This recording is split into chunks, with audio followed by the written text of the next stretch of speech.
Bonjour à tous, j'espère que vous allez bien. Réunion des BRICS en ce moment même à Johannesburg en Afrique du Sud.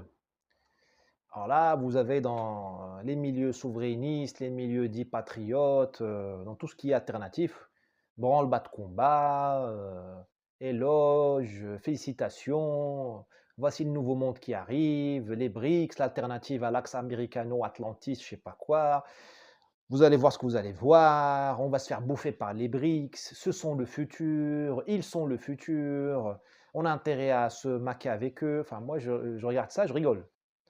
Pour au moins trois raisons. D'abord, les BRICS, c'est quoi? C'est quoi? Je cherche encore l'accord, le traité, l'organisation, le projet commun. L'Union européenne, avec tous ses défauts, elle a des tares évidentes. Et des tares invalidantes et disqualifiantes. L'Union européenne, au moins, il y a un projet. Il y a des traités, il y a des accords, on sait où ça va. On va vers le précipice, mais on sait au moins où ça va. Là, les BRICS, je cherche encore. Peut-être qu'il y a un accord quelque part, mais vous n'avez pas vous avez une banque des BRICS, d'accord, vous me direz à Shanghai, mais vous n'avez pas il n'y a pas de cadre, il n'y a pas de mission. C'est quoi la mission? Embêter les Américains? Ça, c'est pas une mission. C'est quoi la mission? Ne pas s'aligner sur l'Europe dans la guerre en Ukraine? OK, mais ça, c'est passager. La guerre en Ukraine va s'arrêter un jour où elle sera gelée et on fait quoi après? Qu'est-ce que vous voulez faire les BRICS ensemble? Qu'est-ce que vous voulez faire ensemble? Moi, je ne sais pas ce qu'ils veulent faire ensemble. Vous voulez, devenir, les prochains pays riches, le prochain G7? Ben, dites-le. Et qu'est-ce que vous faites? Si oui, qu'est-ce que vous faites pour y arriver? Quel est votre projet? Quelle est votre stratégie? Quelles sont vos politiques? Comment voulez-vous organiser? Vous voulez faire un marché commun? Bah, faites-le. Vous voulez faire une politique nouvelle d'industrialisation? Ben dites-la, laquelle? Vous voulez utiliser une monnaie commune? Pourquoi pas? Bon, vous me direz, ils y vont. OK, mais il faut du contenu. Là, pour l'instant, il y a beaucoup de vent. Il y a surtout il y a surtout un rejet de l'Occident, ça on a compris. Il y a un rejet de Ursula von der Leyen, de Gutiérrez, de Josep Borrell, de Biden, tout ça on a compris. Mais il n'y a pas de projet. Il n'y a pas de projet. Vous me direz, c'est peut-être un peu tôt. D'accord, mais bon. À un moment donné, il faut bien se mettre au boulot et dire qu'est-ce qu'on veut faire. Pourquoi je dis ça? Parce qu'ils ne sauront jamais ce qu'ils veulent faire. Parce que dans les BRICS, c'est une collection de pays qui ne savent, dont une grande partie ne sait pas où elle se trouve. Vous avez le Brésil, il ne sait pas où il se trouve. Le Brésil ne sait pas ce qu'il veut. C'est un géant malgré lui. Dieu lui a donné un continent, il lui a donné des ressources incroyables. Vous n'avez pas idée de la richesse du Brésil, hein, en termes agricole, hydraulique, minéral, richesse humaine. Une magnifique race humaine, richesse culturelle, des gens capables, des élites capables. Enfin, ce pays est béni de Dieu, par Dieu. Mais il ne veut pas décoller.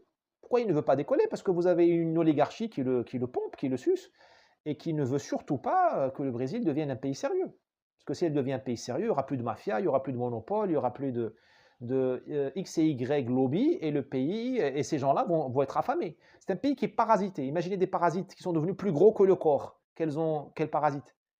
Donc le Brésil veut qu'on lui foute la paix. Pour dire les choses très vulgairement, je m'en excuse. Le Brésil veut rester en marge du monde. D'où la violence, hein, l'image de la criminalité brésilienne qui est réelle. Ça permet d'éloigner le gentil ingénieur de la Silicon Valley. Parce que personne n'a envie de se balader dans la rue avec un gilet pare-balles. Ça permet aux Brésiliens de rester entre eux, à l'oligarchie brésilienne, de continuer à gérer le pays, à le pomper, à faire des fortunes colossales. Parce que le Brésil, encore une fois, c'est pas la Somalie, c'est pas le Yémen. Le Brésil, c'est le casse du siècle, hein. Il y a de la ressource illimitée, hein. Ça se renouvelle en plus. Parce que les Brésiliens ne sont même pas au 10e, au 20e de leurs ressources, de l'exploitation de leurs ressources. Donc, voilà. Donc, le Brésil, lost in translation.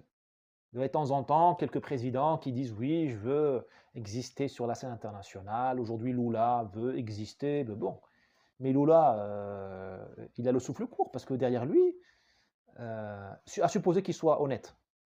Et Lula et l'honnêteté, ça ne se conjugue pas. Mais à supposer qu'il soit honnête, derrière lui, vous avez tout un système qui ne veut pas s'ouvrir au monde, qui ne veut pas que les Russes, que les Chinois, que les Indiens, viennent regarder comment il fonctionne parce qu'ils font et il n'est pas transparent parce que c'est pourri. Les Brésiliens ne veulent pas de la concurrence chinoise dans la technologie. Ils ne veulent pas de la concurrence indienne dans l'informatique, parce que ça va bouffer les groupes brésiliens. Ils ne veulent pas de la concurrence chinoise dans la banque, comme ils ne veulent pas de la concurrence française dans l'agriculture ou dans la banque ou je ne sais où. C'est un pays fermé. Voilà. Donc le Brésil, il est dans les BRICS parce que quelqu'un dans l'économiste, l'économiste anglais, a décidé que le Brésil était dans les BRICS.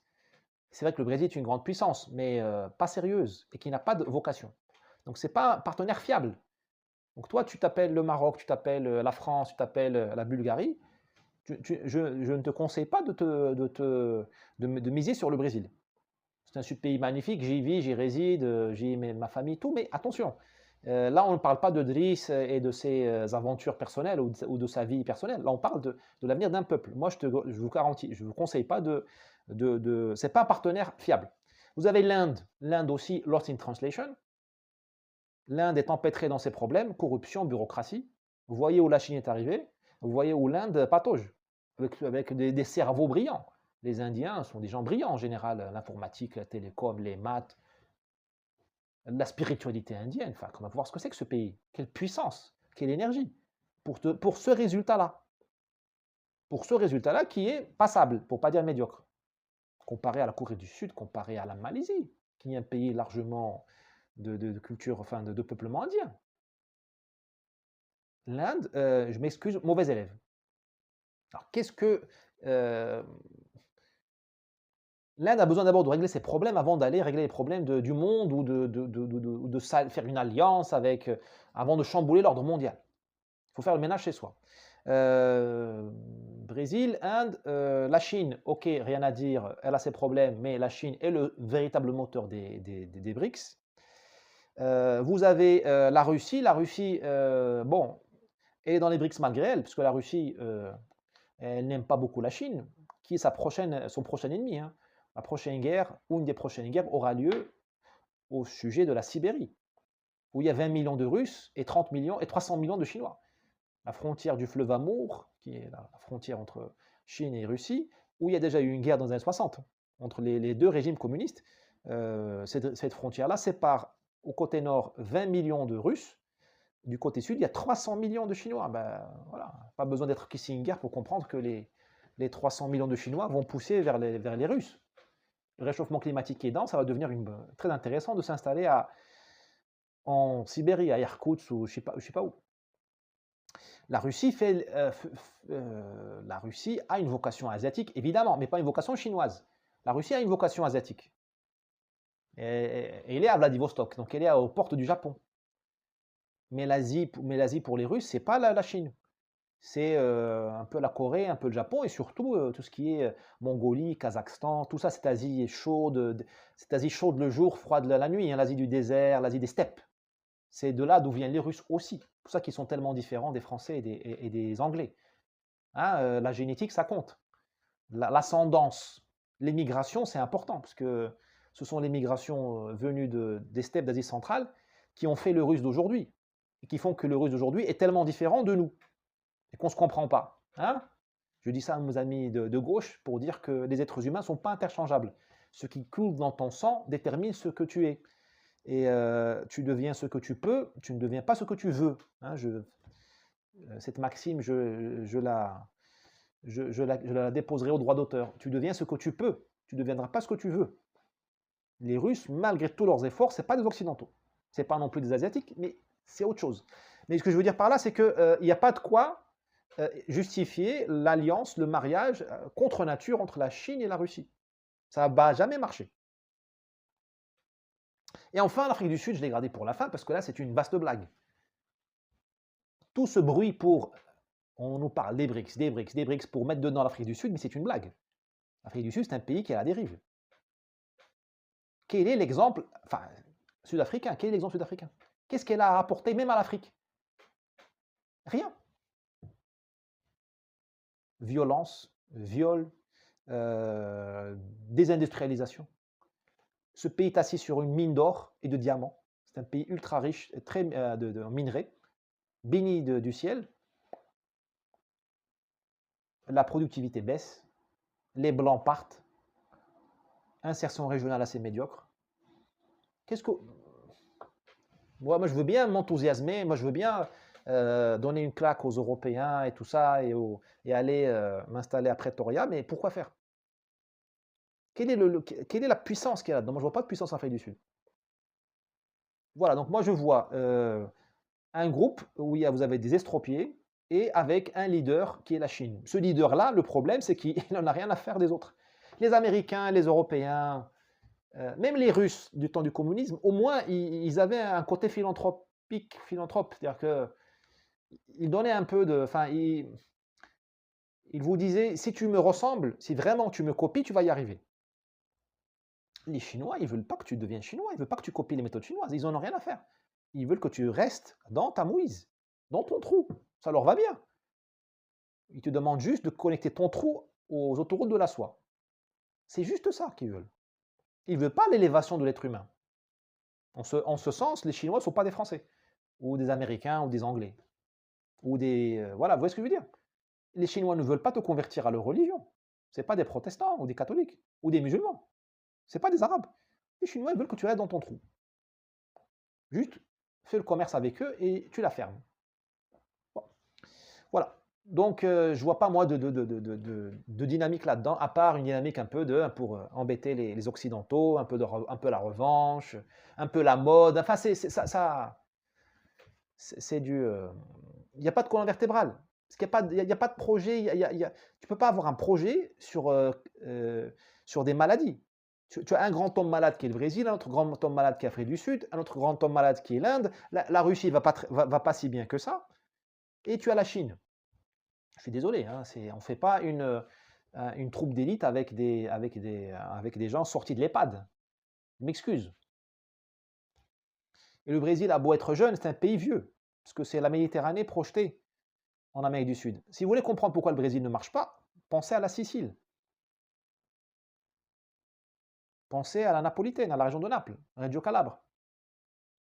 C'est les problèmes de cette Méditerranée-là, énervante, irritante, mignonne, magnifique. Les femmes sont belles, elles sont brunes, elles ont des beaux regards. Mais c'est du stand-by, c'est la stagnation, parce que c'est la mafia, c'est la corruption, c'est les mêmes problèmes de productivité illimitée, c'est la mauvaise gouvernance. Bah, au Brésil, c'est multiplié par 20, parce que vous avez une matière, enfin, il y a beaucoup de ressources, donc on peut délirer, il y a beaucoup à détourner.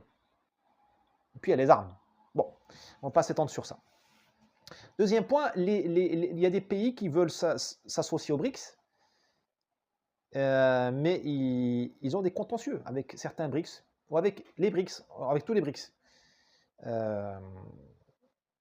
Vietnam, Chine, ces deux-là ne vont pas s'entendre, même s'ils sont du même côté d'un point de vue économique. Le Vietnam et la Chine, c'est pas les Vietnamiens descendent des Chinois, mais c'est comme l'Algérie et la France, hein, l'Algérie fille de la France. Quand je dis que l'Algérie, digression, quand je dis que l'Algérie est fille de la France, je n'insulte pas les Algériens. Moi d'ailleurs, je n'ai rien contre... J'ai de nombreux amis algériens. Quand je suis arrivé en France, ceux qui m'ont ouvert les bras au début, c'était un couple algérien. Je ne vais pas les citer. Une famille algérienne de Antony, dans le 92. Je les salue s'ils nous regardent. Donc quand je dis l'Algérie fille de la France, c'est l'Algérie est née de la guerre avec la France et de la souffrance causée par cette guerre-là. Mais elle est fille de la France. Le Vietnam est fille descend de la Chine. Ça se passe pas bien. Je vois mal, moi, qu'est-ce qu'ils vont se dire? Vous avez aussi des gros conflits en Afrique, entre les pays africains. Le Nigeria n'aime pas beaucoup l'Afrique du Sud. Vous avez des problématiques autour des Grands Lacs, où vous avez l'Afrique du Sud est mal vue par certains acteurs. Vous voyez la CEDEAO qui n'arrive pas à se mettre d'accord sur le Niger. Vous avez le Mali, tout ça, qui sont avec les putschistes, la CEDEAO, la Côte d'Ivoire, qui sont contre les putschistes. Mais je vois mal, moi, ces pays-là revenir ensemble, aller saluer, s'asseoir à la même table, que ce soit à Johannesburg ou à Rio de Janeiro ou à Paris. Au fait, le monde est rempli de contentieux. Et les BRICS n'ont pas la baguette magique pour réconcilier la CEDEAO avec le Mali et le Burkina et les putschistes. Les BRICS n'ont pas la baguette magique pour réconcilier les Vietnamiens et les Chinois. voyez ce que je veux dire? Ou les Pakistanais et les Indiens qui vont se taper dessus. Comment voulez-vous enfin, pourquoi le Pakistan ne serait pas dans les BRICS? C'est une puissance nucléaire, démographique, c'est un pays intéressant. Pourquoi il ne serait pas dans les BRICS? Il détient de l'eau dans l'Himalaya, donc il a des ressources rares, une ressource de plus en plus rare. Vous avez des problèmes entre l'Indonésie et la Chine. La Chine se comporte comme un voyou dans la mer de Chine méridionale, la mer Jaune. Elle a pris elle s'est saisie hein, d'îlots, de récifs et tout ça, qui normalement appartiennent aux Philippines ou à la Malaisie ou à l'Indonésie. Vous croyez que ces pays vont là rejoindre les BRICS pour s'asseoir avec le voyou qui les terrorise? Bien sûr que non. Vous avez récemment le Maroc qui a dit qu'il n'allait pas participer à la réunion parce que l'Afrique du Sud le joue contre lui dans le conflit du Sahara. Et le Maroc a raison. L'Afrique du Sud n'a eu de cesse de mettre des bâtons dans les roues à la politique marocaine j'allais dire de normalisation. C'est pas ça, de ralliement d'un consensus. Ah non, attendez, je ne veux pas parler comme un bureaucrate. Je vais reformuler. Le Sahara est marocain. L'Afrique, les pays d'Afrique, je ne sais pas combien ils sont, 40, 45, je ne sais plus, ils ne sont pas tous d'accord sur ça. Vous avez des pays qui disent oui, le Sahara est marocain, et des pays qui disent non, le Sahara n'est pas marocain. Notamment l'Algérie, mais pas que l'Algérie. Vous avez le Nigeria, si ma mémoire est bonne, à vérifier, et vous avez l'Afrique du Sud. L'Afrique du Sud, il y a une chose qui est de dire le Sahara n'est pas marocain, une autre qui est de dire le Sahara n'est pas marocain, et je vais aider les ennemis du Maroc au Sahara, les rebelles. C'est une chose, autre chose. Ce que fait l'Afrique du Sud, c'est aider les rebelles. Et elle fait campagne pour eux, de diverses manières. Le Maroc, il n'aime pas ça, évidemment, d'autant plus que Nelson Mandela, quand il était rebelle lui-même, quand il était persécuté par le régime de l'apartheid, il a passé quelque temps au Maroc, à Rabat notamment, où il a été accueilli. Et le Maroc voit comme une cruelle ingratitude l'attitude de l'Afrique du Sud qui aujourd'hui est contre lui, mais contre lui de manière viscérale. Le Nigeria aussi ne se comporte pas très bien, mais j'ai l'impression qu'il y a moyen de négocier encore, de discuter avec le Nigeria. On peut encore, j'espère, les convaincre. Le problème, l'Afrique du Sud ne veut pas être convaincu. Voilà. Donc, voilà. Impossible pour le Maroc de s'asseoir avec l'Afrique du Sud, de rejoindre cette plateforme-là tant que l'Afrique du Sud y est. Troisième point, qu'est-ce que les BRICS vont apporter au monde? Quelle politique?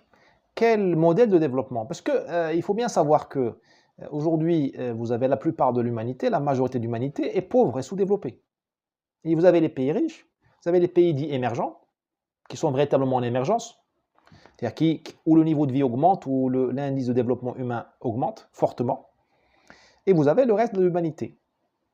Pour le dire autrement, la plupart de l'humanité sont des cancres en termes de développement. Ces gens veulent savoir comment sortir de la médiocrité, du sous-développement. C'est ça le message qu'attendent les gens. Et je crains qu'ils attendent plus ça que la solution au réchauffement climatique. On peut le regretter, mais les gens veulent d'abord manger, et boire, et voir que leurs enfants, s'assurer que leurs enfants auront une vie meilleure que la leur. C'est-à-dire qu'ils veulent du développement économique. Les BRICS n'ont aucune solution à apporter. Parce que les Chinois ne veulent pas exporter leur modèle. Les Chinois n'ont jamais dit on va faire China in the box, on va vous dire comment devenir aussi riche que nous. Enfin, les Chinois n'exportent pas leurs recettes de développement. Puis, pour eux, elles ne marchent qu'en Chine. Et comme pour eux, un Africain ne sera jamais un Chinois, ou un Français, un Turc ne sera jamais un Chinois, voilà. Ils n'ont aucune intention d'exporter d'avoir un message universaliste, on va dire. Un message utile, universaliste et surtout utile. Pareil pour l'Inde. Voilà. Donc, quelle est l'influence de ces BRICS dans le quotidien des peuples et même des élites? Parce que là, j'entends souvent aussi au Maroc, oui, on dit oui, la France c'est terminé, la France c'est les rats, Paris c'est les rats. Cette vidéo des rats à Paris a fait beaucoup de dommages. L'Europe c'est fini. Oui, bien sûr, c'est fini, d'accord. Mais nous, on n'a pas d'alternative. Nous, les Marocains, nous les Algériens, nous les Tunisiens, nous les Égyptiens, nous les Sénégalais, les Ivoiriens. Et les BRICS ne vont pas nous l'apporter. Quel est le modèle de développement brésilien? Il fait peur, ce modèle de développement. avec 70 000 homicides par an, le numéro 1 au monde des homicides, plus d'homicides au Brésil qu'en Syrie, pendant la guerre de Syrie, hein.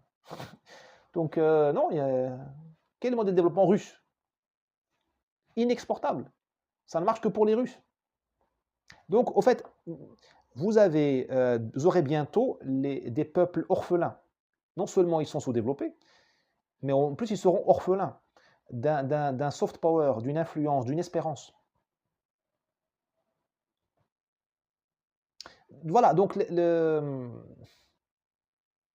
y a un coup à jouer pour la France, à supposer que les Français veulent encore jouer, hein, parce que moi je pense qu'ils ont choisi la mort. Enfin, les élites françaises, qui font écho à une grande partie du peuple français, je m'excuse de le dire, ont choisi la retraite. En choisissant l'Europe, c'est le EHPAD. L'Europe, l'Union européenne, c'est l'EHPAD de la France, des élites et du peuple. Ça veut dire que personne n'est responsable de rien. Tout est en Europe. C'est l'Europe, c'est pas moi, c'est l'Europe. La santé, les autoroutes, le climat, l'énergie, c'est l'Europe. Voilà, donc si tu renonces à la responsabilité. Et tu attends qu'on t'amène directement vers la mort. Une mort confortable dans un EHPAD bien géré par des Allemands. Voilà, c'est ça l'Europe. Donc, à supposer que les Français veulent encore exister, il faudrait qu'ils noyautent les BRICS. Il faudrait qu'ils rentrent avec le Brésil, par exemple, avec lequel ils ont 1001 enjeux, notamment la Guyane, donc l'Amazonie, donc le climat. Ah, le climat, ça va faire plaisir à Madame Rousseau, ça. Voilà. Et il faudrait qu'ils pèsent de tout leur poids avec le Brésil. Le Brésil qui rêve d'accéder au marché européen de l'agriculture. Donc, vous avez des leviers. Le Brésil qui aime encore bien la France. Le Brésil qui a encore une vision de la France de Amélie Poulain. Le jour où les Brésiliens verront Barbès, je pense que ça changera. Mais bon, d'ici là, il faut en profiter. Il y a un coup à jouer là-dedans. Il y a un coup parce que, je vous dis, la grande chance des États d'Europe et des États-Unis, disons la France pour parler de ce qui nous intéresse le plus, c'est que les pays des BRICS sont fragiles, à part la Chine. Ils sont tous sont des grands hommes malades, la Russie incluse. Voilà, donc moi je propose de peser tout son poids sur le Brésil, d'être son partenaire, pas forcément de rejoindre les BRICS, mais de créer une alliance franco-brésilienne forte. Alors bien sûr, les Allemands, ça ne va pas leur plaire, mais on s'en fiche. Ça ne va pas plaire aux Allemands, mais on s'en fiche. On n'est pas. Jusqu'à preuve du contraire, en 1945, c'est la France qui a gagné la guerre.